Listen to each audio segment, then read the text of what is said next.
This spring I chose time over money. I quit my stable job at the office and took a 6-month seasonal contract in retail instead. It means uncertainty after September when my contract ends, but I needed more space to breathe and create art. So I've had to get a lot more mindful about my finances. I'm living on a smaller budget now, which means cutting back, starting with the little things. I've lived on a small income before, but it still takes a moment to recalibrate.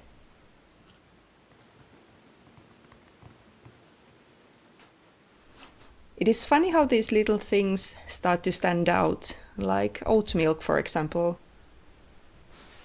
I don't even really drink milk that often, but I use it all the time, in my porridge, smoothies, and on my tea. And buying it adds up. So lately I've started making my own.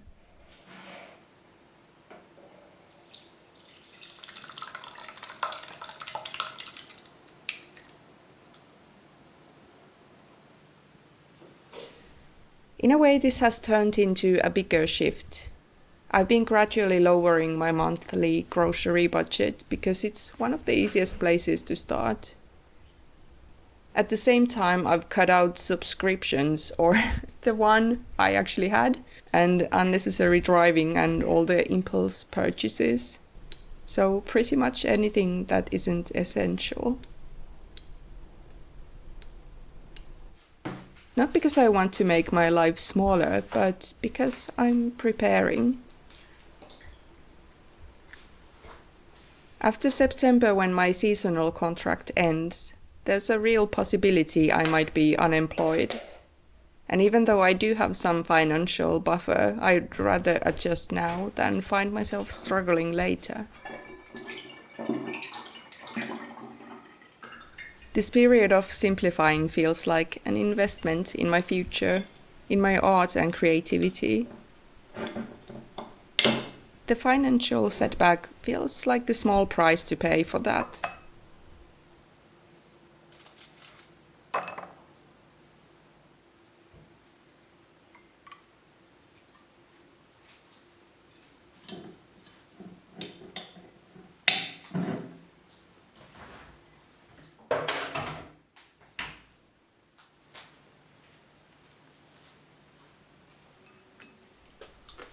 What comes to art, that's not where I compromise. I have a separate account just for that, and for the past couple of years I haven't paid myself at all. Every single cent I've earned has gone back into creating and paying all the expenses, like exhibition fees, website hosting, and supplies.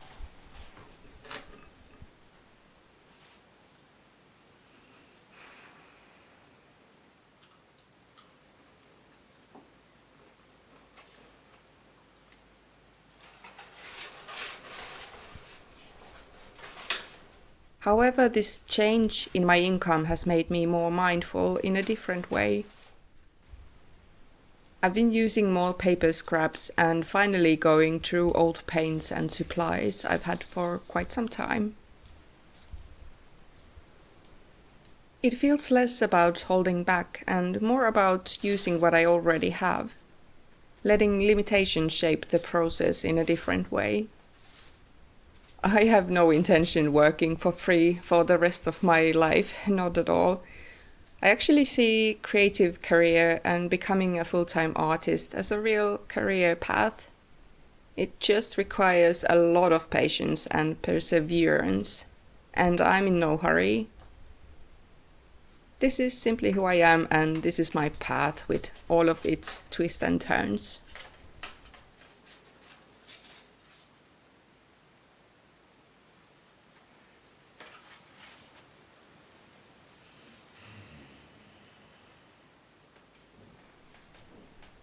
It feels a bit of a taboo to talk about finances, and I really hate to reinforce the myth of a starving artist.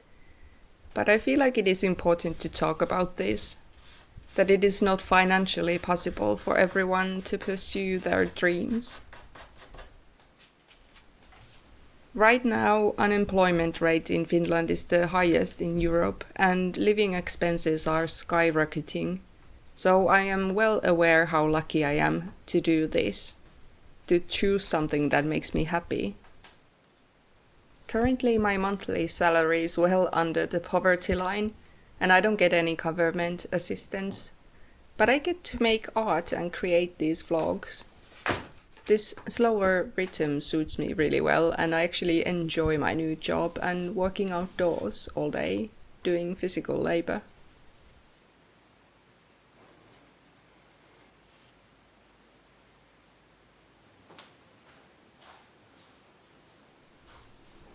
I might be eating quite a lot of beans and lentils for the next few months, and probably quite a lot of potatoes and soups as well, but I'm okay with that.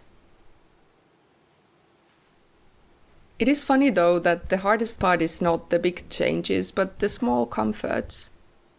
Because I really love treats, but right now I am learning to enjoy them a little less often.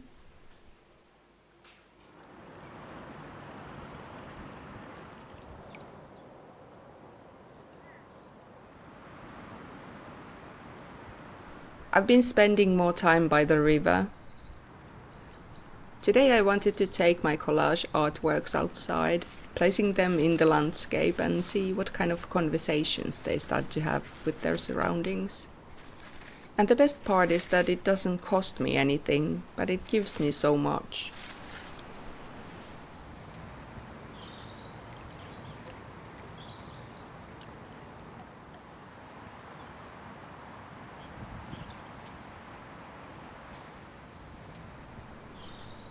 Right now everything is in that in-between stage. The landscape is turning green and my color palette is caught between early spring and this new growth.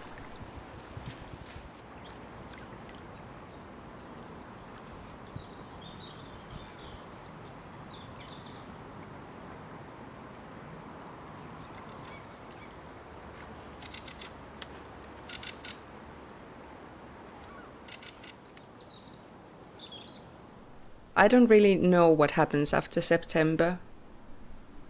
My contract might end, or it might not. The future feels somehow open.